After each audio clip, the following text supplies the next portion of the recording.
നമസ്കാരം. താരങ്ങൾക്കില്ലാത്ത എന്തോ ഒന്ന്, ശരിക്കും പറഞ്ഞാൽ നട്ടെല്ല്, അതൊരു താരപുത്രിക്കുണ്ട് എന്ന് മനസ്സിലാക്കാൻ കഴിഞ്ഞ ഒരു ദിവസമാണ് കഴിഞ്ഞു പോയത്.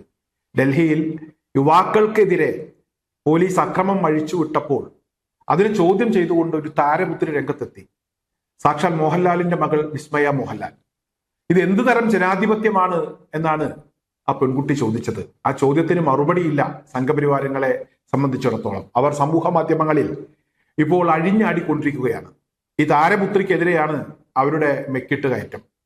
വേറെയും ചില ആളുകളുണ്ട് മലയാള സിനിമാ രംഗത്ത് നിന്ന് സധൈര്യം ചോദിക്കാനുള്ള കാര്യങ്ങൾ ചോദിച്ച ആളുകൾ. അതിലൊന്ന് ഇവിടെ പാർവതി തിരുവോത്താണ്, മറ്റൊന്ന് ടൊവിനോ തോമസ് ആണ്. അതുപോലെ തന്നെ സിജ റോസ് എന്ന് പറയുന്ന ഒരു നടിയും ചോദിക്കാനുള്ള കാര്യങ്ങളൊക്കെ കൃത്യമായി ചോദിച്ചിട്ടുണ്ട്, പറയാനുള്ള കാര്യങ്ങൾ പറഞ്ഞിട്ടുണ്ട്. അതുപോലെ തന്നെ രഞ്ജിനി ഹരിദാസ്, അവർ സമൂഹ മാധ്യമങ്ങളിൽ അവർക്ക് പറയാനുള്ള കാര്യങ്ങൾ പങ്കുവെക്കുക മാത്രമല്ല ചെയ്തത്, ഡൽഹിയിൽ ജന്തർ മന്ദറിൽ സമരം നടത്തുന്ന യുവാക്കൾക്ക് പിന്തുണ പ്രഖ്യാപിച്ചുകൊണ്ട് അവരവിടെ എത്തി, സമരവേദിയിലെത്തി, ആ സമരക്കാർക്കൊപ്പം ചേർന്നു. ഇപ്പോൾ അവർക്കെതിരെയും ചില അധിക്ഷേപങ്ങൾ നമുക്ക് കാണാൻ കഴിയും. മുതിർന്ന ചില സംഘികളുടെ ഭാഗത്തു നിന്നാണ് വളരെ മോശപ്പെട്ട ചില അധിക്ഷേപങ്ങൾ രഞ്ജിനി ഹരിദാസിനെതിരെ ഉയർന്നു വരുന്നത്. എന്തായാലും സംഘപരിവാരങ്ങളെ സംബന്ധിച്ചിടത്തോളം, അല്ലെങ്കിൽ ഭരണത്തിന് നേതൃത്വം കൊടുക്കുന്ന നരേന്ദ്രമോദി ആണെങ്കിൽ പോലും വല്ലാതെ അസ്വസ്ഥരാണ്. പെറ്റുപെരുകിക്കൊണ്ടിരിക്കുന്ന പാറ്റകൾ അവരുടെ കണ്ണിലും മൂക്കിലും ചെവിയിലും ഒക്കെ കയറിയ ഒരവസ്ഥയിലാണ്. അവരെ സംബന്ധിച്ചിടത്തോളം ഉറക്കമില്ലാത്ത രാത്രികളായിരുന്നു ഈ കഴിഞ്ഞ 2 രാത്രികൾ. ഇപ്പോൾ പാർലമെന്റിൽ ഈ വിഷയം ചർച്ച ചെയ്യാം എന്ന് സമ്മതിച്ചു എന്ന ചില വാർത്തകളൊക്കെ പുറത്തു വരുന്നുണ്ട്.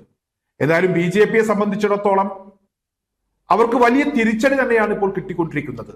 യുവത്വം എങ്ങനെ ചിന്തിക്കുന്നു, യുവത്വത്തിന്റെ പോക്ക് എങ്ങോട്ടാണ് എന്ന് കൃത്യമായി പറയാൻ കഴിയുന്ന ഒരു കാഴ്ചയാണ് ഇപ്പോൾ നമുക്ക് മുന്നിലുള്ളത്.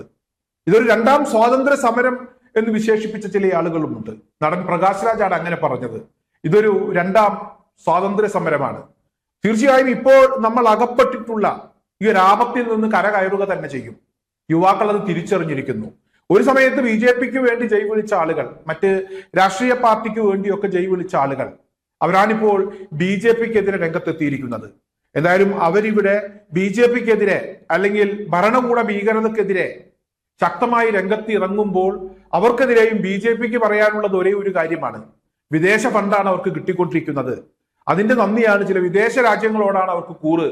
അതാണ് അവർ തെരുവിലിറങ്ങി ഭരണകൂടത്തിനെതിരെ ഇപ്പോൾ സമരം ചെയ്തുകൊണ്ടിരിക്കുന്നത്. സമരം ചെയ്യാൻ അവരെ പ്രേരിപ്പിക്കുന്നത് പുറമേ നിന്ന് വരുന്ന ഫണ്ട് തന്നെയാണ് എന്നാണ് BJP പറയുന്നത്. എന്നാൽ മറ്റു ചില ചോദ്യങ്ങളും സമൂഹ മാധ്യമങ്ങളിൽ ഇപ്പോൾ ഉയർന്നു വരുന്നുണ്ട്. അത് മറ്റൊന്നുമല്ല, തൃശ്ശൂരിലെ പാർട്ടി ഓഫീസിൽ 25 കോടി എത്തിച്ചു, CCTV ക്യാമറയൊക്കെ ഓഫ് ചെയ്തു വെച്ചിട്ടാണ് പണം അവിടെ എത്തിച്ചത്, ആ പണം അവിടെ സൂക്ഷിച്ചു എന്നൊക്കെയുള്ള ആരോപണങ്ങൾ യുവമോർച്ച നേതാവിന്റെ ഭാഗത്തു നിന്നാണ് ഇപ്പോൾ ഉണ്ടായിരിക്കുന്നത്. നേരത്തെയും BJPയുടെ ഓഫീസ് സെക്രട്ടറി ഇത്തരത്തിലുള്ള ചില ആരോപണങ്ങളൊക്കെ ഉന്നയിച്ചിരുന്നു. BJPക്കാരോട് എനിക്ക് ഈ ഒരു അവസരത്തിൽ ചോദിക്കാനുള്ളത് ഒരേ ഒരു കാര്യമാണ്. നിങ്ങൾ എപ്പോഴും പറയാറുണ്ട് വിദേശത്ത് നിന്ന് വരുന്ന ഫണ്ടാണ്, വിദേശ ഫണ്ടാണ് പലരെയും ഇവിടെ സമരത്തിനൊക്കെ ഇറക്കുന്നത്, അല്ലെങ്കിൽ ചില പ്രവർത്തനങ്ങൾക്ക് ചില ആളുകളെ പ്രേരിപ്പിക്കുന്നത് വിദേശ ഫണ്ട് കിട്ടുന്നത് കൊണ്ടാണ് എന്നൊക്കെ പറയുന്നുണ്ട്. ഈ കഴിഞ്ഞ സമയങ്ങളിൽ പാകിസ്ഥാനു വേണ്ടി ഏറ്റവും കൂടുതൽ ചാരപ്രവർത്തനങ്ങൾ നടത്തിയ പേരുകളും അതുപോലെ തന്നെ അവരുടെ രാഷ്ട്രീയ പശ്ചാത്തലവും ഒക്കെ പരിശോധിച്ചപ്പോൾ തീർച്ചയായും അത് നിങ്ങളിലേക്ക് വിരൽ ചൂണ്ടുന്നുണ്ട്. അങ്ങനെ ഇടയ്ക്കിടെ നടത്തിയ പ്രവർത്തനത്തിന്റെ ഭാഗമായിട്ടാണോ ഈ തൃശ്ശൂരിലെ ഓഫീസിൽ 25 കോടി എത്തിയത് എന്ന കാര്യം നിങ്ങളൊന്ന് വ്യക്തമാക്കണം. അതിനെക്കുറിച്ച് മാത്രമാണ് ഈ ഒരു അവസരത്തിൽ എനിക്ക് നിങ്ങളോട് ചോദിക്കാനുള്ളത്.